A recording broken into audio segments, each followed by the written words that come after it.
All new at 4, we are talking to Clemson professor Dr. Kevin Vance about some of those new proposed voting laws. And earlier today, the governor here in South Carolina, along with Senator Graham, they held this news conference speaking out against H.R.1 called the For the People Act. So we want to break down what's in this bill for you.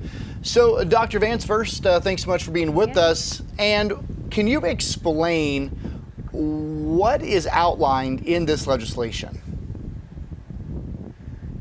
Well, thanks for having me, and I'll do my best. It's a huge piece of legislation, and the Constitution gives states a lot of power to deal with the time, place, and manner of federal elections within states.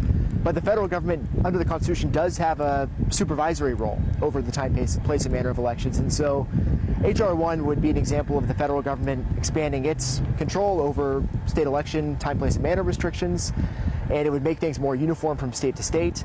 It would probably have the effect of expanding access to voting, but there's a lot of very controversial components of the bill. I think the big ones are connected to expanding early voting and no excuse absentee voting, where it requires states to allow early voting and it requires them to allow absentee voting even if they don't have a reason to do so. And these are things that many states adopted as kind of emergency measures during the pandemic, and now they're being expanded, or they will be expanded if it passes, to apply in all elections.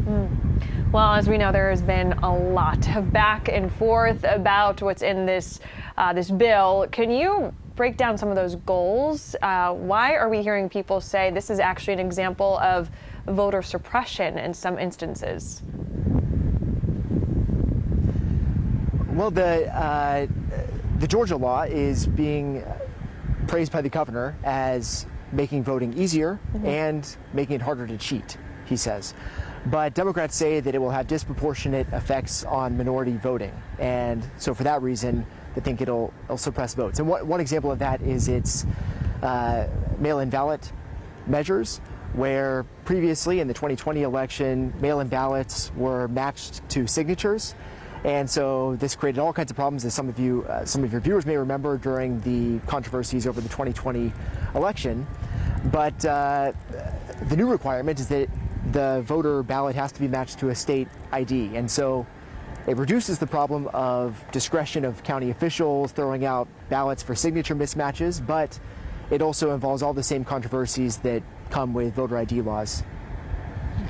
And of course, you know, the drop-off boxes, we saw a lot of attention with the last election. So what changes does this law bring to drop-off boxes, which, you know, were widely used during the pandemic for this election? That's right. They were used widely during the pandemic in many states, and especially in Georgia, where they were set out by county officials, and many of them were allowed to be ballots were allowed to be dropped off 24 hours a day in places that were outside with video monitoring. But this new law will probably reduce the number of drop-off ballot locations in some heavily populated areas, and it will require those ballots to be cast in election centers while they're open for early voting. So it'll be kind of like it was in South Carolina during the 2020 election. But before the 2020 election, there were no provisions for drop-off voting, drop-off ballots.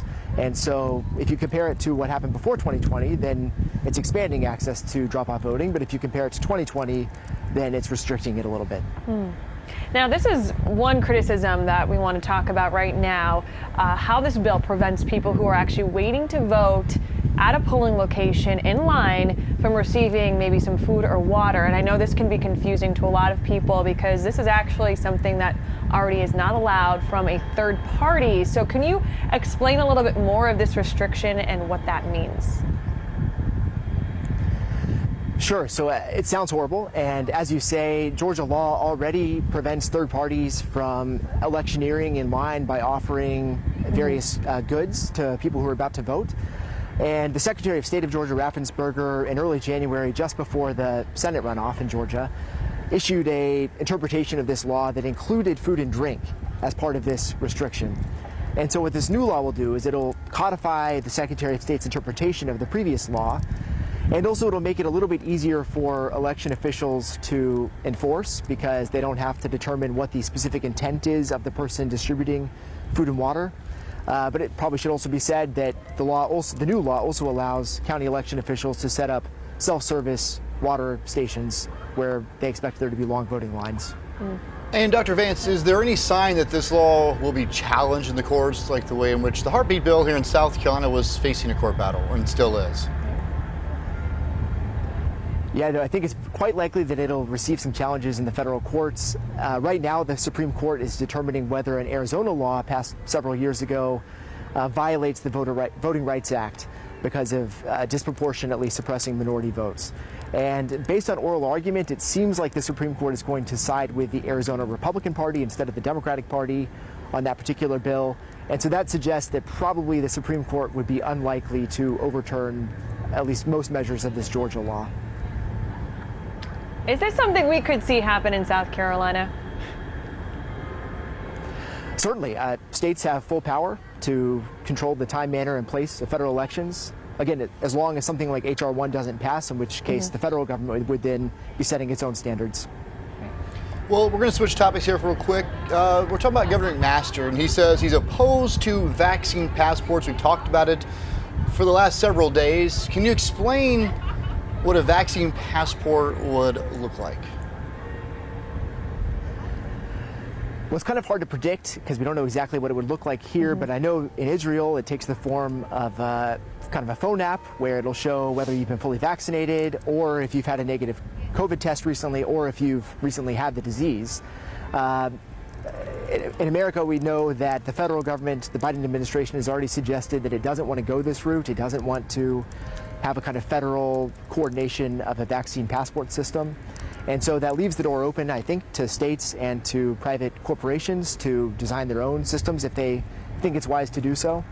Now, if they do so, if private corporations do, I do think that still leaves the federal government and state governments free to pass laws that might restrict the use of those passports in private industry.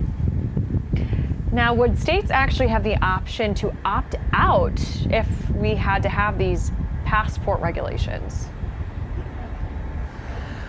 I think if it was up to private industry, then yes. But if it's something that, if the Biden administration changes its mind and Congress acts to create a kind of federal system under, say, the interstate commerce power, then I think states would not really be able to do much about it. All right, Dr. Vance, thanks so much for taking some time out on this beautiful afternoon. Yes. So enjoy it, and we'll see you back here, I'm sure, pretty soon. Lots to talk about. Yeah, absolutely. Thank you. I will.